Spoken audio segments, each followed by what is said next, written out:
Did you see the guy that's came out and discussed gain of function research? That was the former head of the CDC. Is that what that guy was?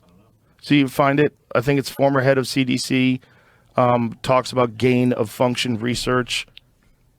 Was he in front of the Senate? Yeah, man. There's a lot of vindicated people right now who like all this stuff. You're one of them. All this stuff is coming out now from the. Yeah, that's it. Antithetical to science. Ex-CDC director takes Fauci to task for suppressing lab leak theory. He said that. He took him to task for that, but then also said that what they were doing was absolutely gain of function research, and he explained it why. There's a video of him talking to, I believe he's talking to Jim Jordan. If you find that guy talking to Jim Jordan, but he explains that they were fucking around with the definitions of what's gain of function research. And he's saying what they did was definitely gain of function research. So then you have Fauci talking to Rand Paul, say, Senator, with all due respect, you do not know what you are talking about. Right. And he's dancing with words about the literature and the this and the that. But what Rand Paul keeps throwing at him is like, you altered these viruses to make them infect people, right? Didn't you do that? Yeah. That's what they did. And that's what the CDC director's saying. It's like they altered the viruses. They made them so they're more contagious. Well, yeah. I mean, and that was the other really frustrating thing is like, I can remember in the beginning, being like very, very committed to what was coming out of the propaganda. I was scared. I was like frustrated with my conspiracy brothers and sisters because I'm like, no, man, come on, this is important. And I can remember, being in that. I know the state of consciousness because we all had. I mean, and then initially, like, what the fuck? Have you not seen Contagion? You know how this stuff goes down. There was so much unknown. So much. Anybody pretending that they didn't have some anxiety about either you're ignorant to the possibilities or you're blissfully unaware of the dangers of the world. You one of those people? Yeah. Or you're wrong. Because, like, it could be horrible. Like, anytime a pandemic happens, it could be horrible. We got pretty lucky with this one that sucks, but not nearly as bad as like the plague. Especially because it was apparently released by a fucking necromancer. I mean, like when you hear this shit and it's like, wait, okay, so the COVID came out of Wuhan. And I remember the first time I found out about the Wuhan Institute of Virology, because at first you didn't even know that existed. Then all of a sudden it's like, it does so happen that there is a place called the Wuhan Institute of Virology very close to where we say it originated from. And then, of course, you put two and two together. You're like, oh, my God, it's a lab leak. It's clearly a lab leak. And then you say that. That was where the pushback started freaking me out. Because it's like, wait, I can understand right now. We don't know what this disease is. We don't know. Maybe, I don't know, do masks work? Fuck it. I don't want to die. I'll put on a fucking mask. What do you want?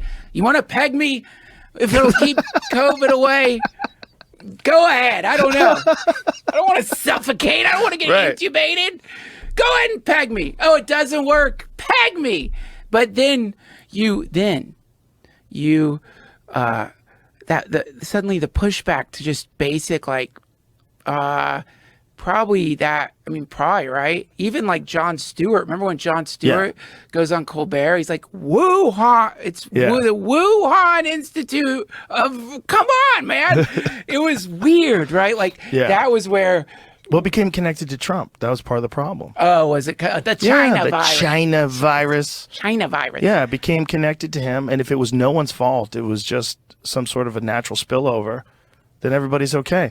But what's crazy is when now these Fauci emails have come out where they now know that he commissioned a paper on dismissing the lab leak theory.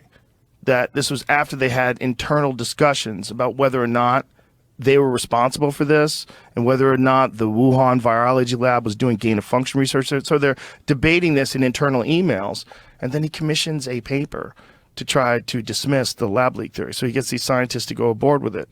Even ones, people have fucking stepped in line in this narrative.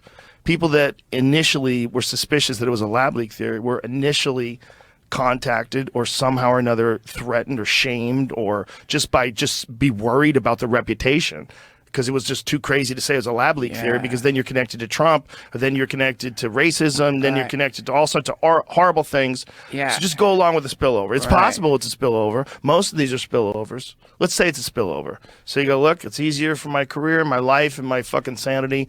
The whole world wants to hear spillover. Let's just say spillover. You don't want to stick your neck out and say lab leak. A lot of people stuck their neck out and they got jabbed.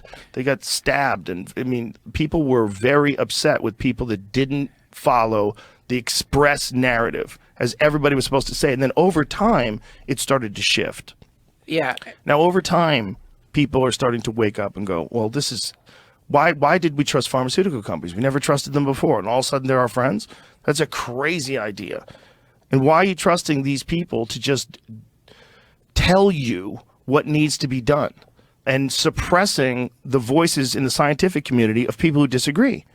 Like, you have to let those people talk it through publicly so we all know what the fuck is going on. Because if you don't do that, then I feel like you've been captured. Because if you have the truth on your side, and if you have facts and accuracy on your side, you should be willing to publicly engage these people that have alternative perspectives, especially when they're really well credentialed.